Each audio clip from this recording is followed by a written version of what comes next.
бронхиты, врачи назначают антибиотики, а результата нет, виноваты паразиты в легких. Как же паразиты попадают в легкие? Через дыхание спор, через кровоток из кишечника, через укусы насекомых. Паразиты оседают в легочной ткани, и там они вызывают хроническое воспаление, повреждают альвеолы, мешочки в легких, нарушают газообмен, вызывают кашель и одышку, открывают дверь для бактериальных инфекций. Признаки паразитов в легких.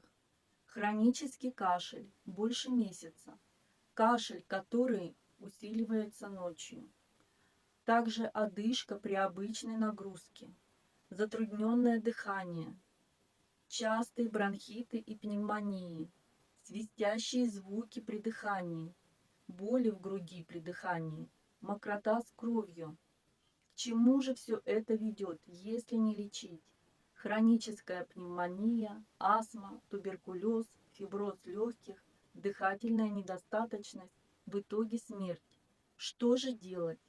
Это срочная антипаразитарная программа, очищение легких от паразитов, восстановление легочной ткани, противовоспалительная поддержка, укрепление иммунитета дыхательных путей, а также восстановление газообмена.